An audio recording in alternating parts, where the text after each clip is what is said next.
Are you thinking about starting a new nonprofit organization? Well, I'm here to help you navigate the 5 stages of building a new nonprofit. So let's get started. Bismillah.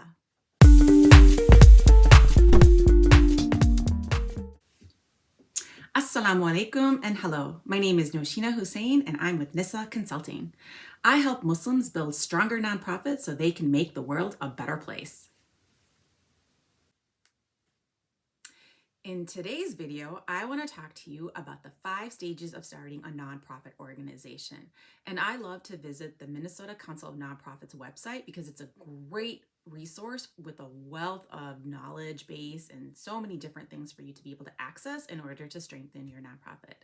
So the 5 stages of starting a nonprofit, the first one is the visionary stage. The second is the planning stage. Third is federal filing. Fourth is Minnesota filing. And because I focus specifically on Minnesota nonprofits, you may find something similar in your state. And it could be at a similar type of website like the Minnesota Council of Nonprofits. And the last one is the annual filing. And so in today's video, I'm going to just focus on the visionary stage.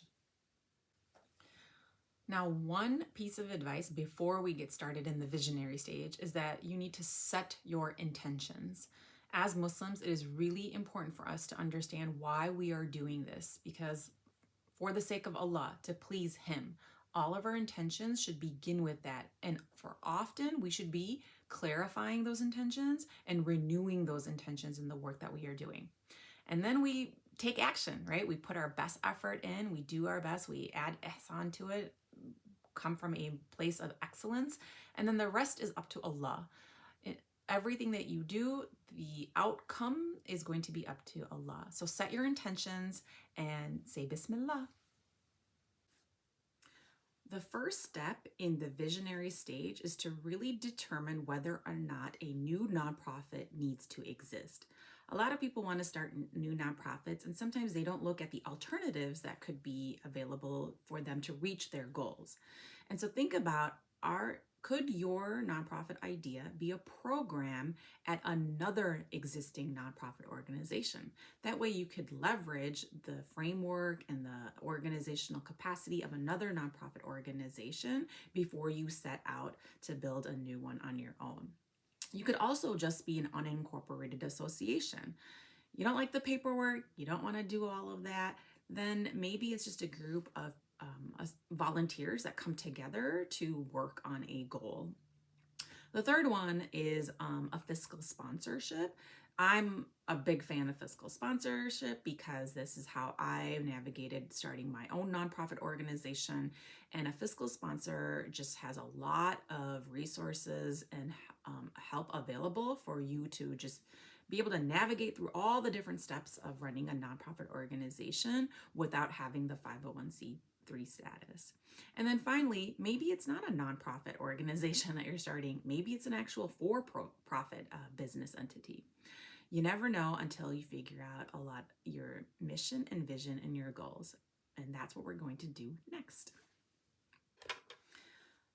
The second step in the visionary stage is to articulate your purpose and your mission. What problem are you trying to solve?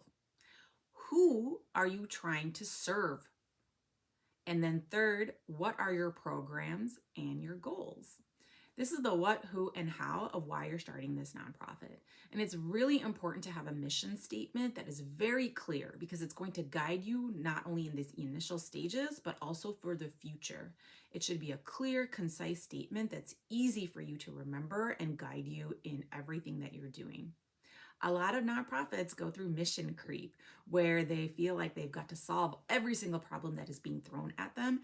And I highly recommend that you stay very clear and on point with what it is that you're trying to accomplish.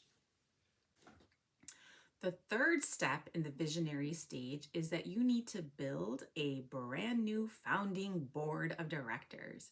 Now, in the state of Minnesota, you are only required to have 3 board members. And it's up to you of how many you would like in your organization, but remember that 3 is the requirement. Now, the initial board of directors are going to help write the articles of incorporation, the bylaws, probably do some initial fundraising to get the organization started.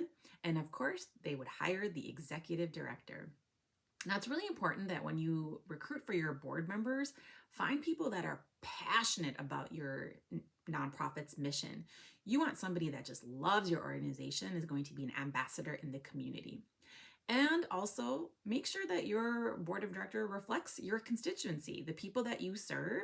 It's really important that the board of directors is part of your community and is also brings their lived experiences that can help you really guide your own nonprofit organization.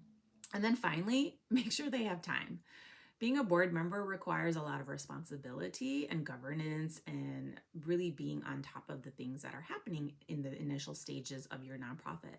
And so you want somebody who has time and can dedicate their resources and their talent and their time to be able to have your nonprofit succeed in the beginning stages. And those are the 4 steps in the visionary stage. Now, if you have more questions and you need help, then sign up for my monthly newsletter or visit my website. And I would love to be able to help you get your nonprofit started. Thanks and have a great day.